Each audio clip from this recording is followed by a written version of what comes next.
You're looking for something that is lightweight, well-built, and affordable for the family? Well, then you don't have to look much further than the East to West Silver Lake 1610 BHLE. This thing is towable by a lot of mid-size to larger SUVs, and it just has a great layout in general. Like right away, one of the things I really enjoy is the fact that you get a Campside Dinette, because this is the view that you want. You get a nice big window here. The dinette is plenty large for 4 people. I'll take a seat. And one of the things I also really enjoy is the table itself. You'll see that it's actually attached to the wall, which in my opinion is one of the most stable tables that you can have in a travel trailer. Definitely more stable than the pedestal tables that we're used to seeing. You'll also notice a couple LED lights, so it's nice and bright here if you want to play some games at night. Great storage up top. And part of the reason that the storage is so big here is because of the ceiling height. I mean, I am 6 foot tall, but there are 81-inch ceilings here, which is, there's something to be said about that when you're talking about a lighter weight RV. It's also going to be an 8 foot wide box, so it's a full-size travel trailer that is still nice and light. If you want a Bluetooth speaker, it is prepped for it. You can see that right over there. Nice little addition. And dropping down underneath, there is an electrical outlet as well as USB ports if you need to plug something in at the table.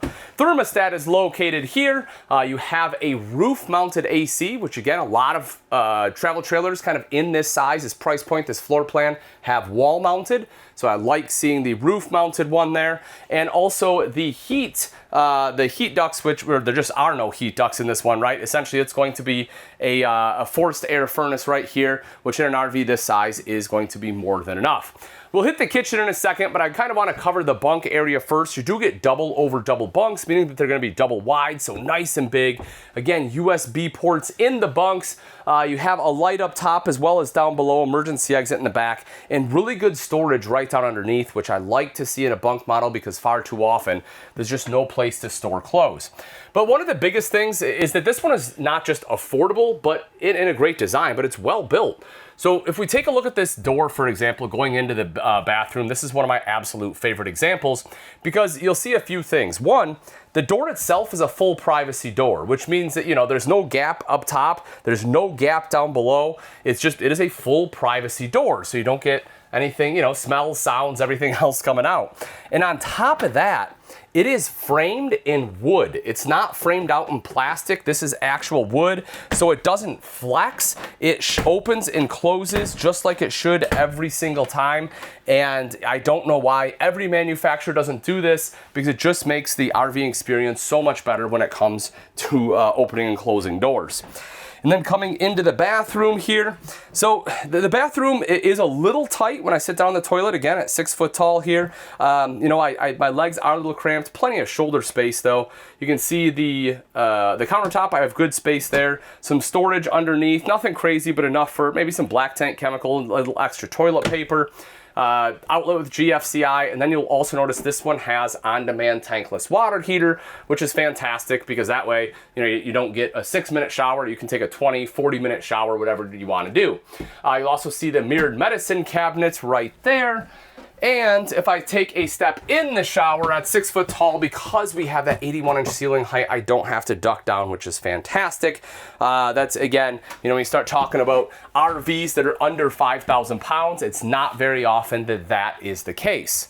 Then as we step into the kitchen, this one has the Everchill 10.7 cubic foot fridge freezer combo.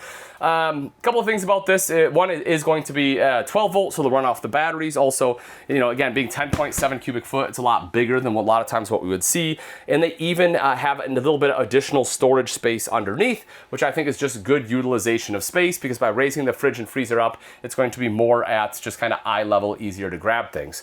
Moving into the kitchen itself, you can see great storage up top. They did put a divider in there, so you can put spices, whatever else you need. Microwave, light underneath.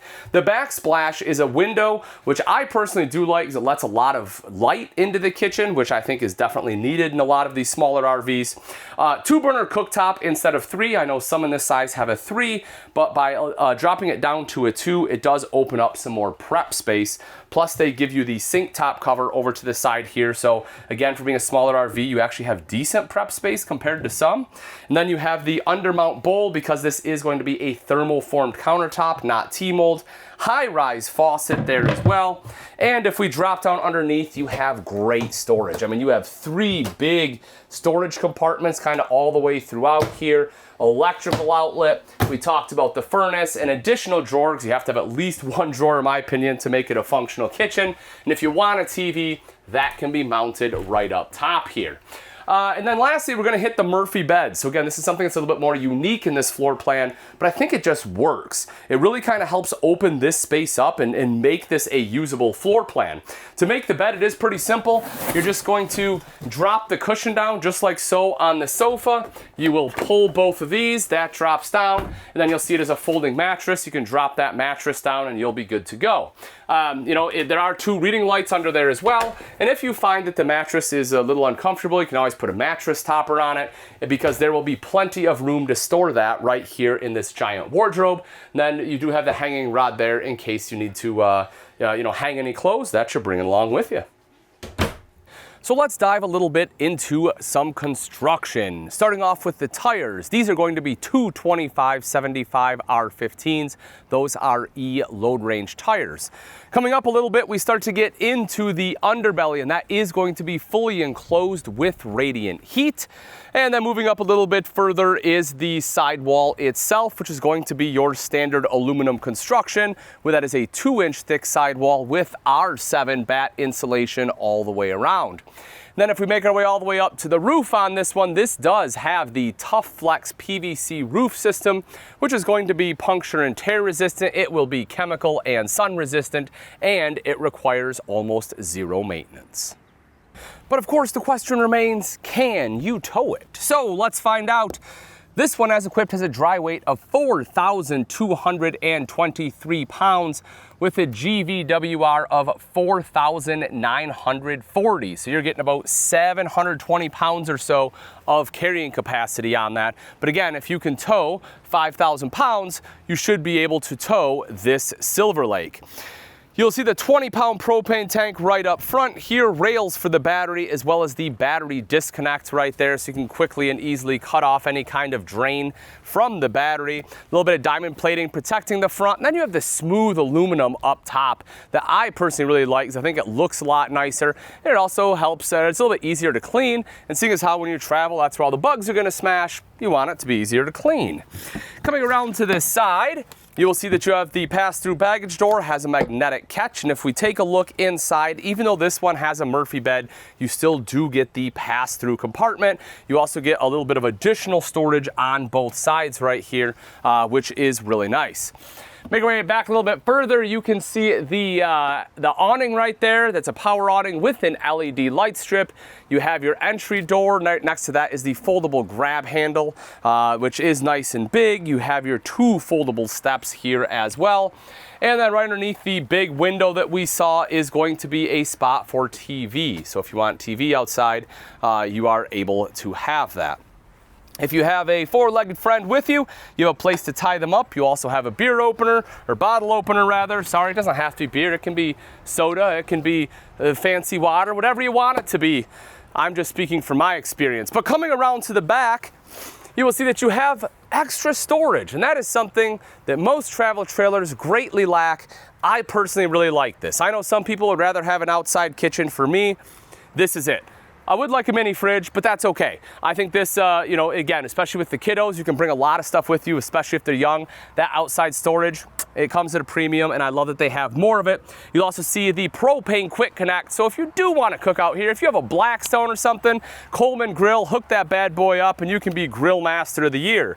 Right back here is the outside shower with both hot and cold water access. So again, that kind of doubles as almost like having like water access instead of a sink, right? You get this. So you still do have some kind of water back here. City water inlet goes right here. The on-demand tankless water heater is there. You'll see the square tubular bumper that you can store some long items in there if you're able to fit them in there. You can also see that your spare tire will attach to that bumper. Then right up top is the backup camera prep.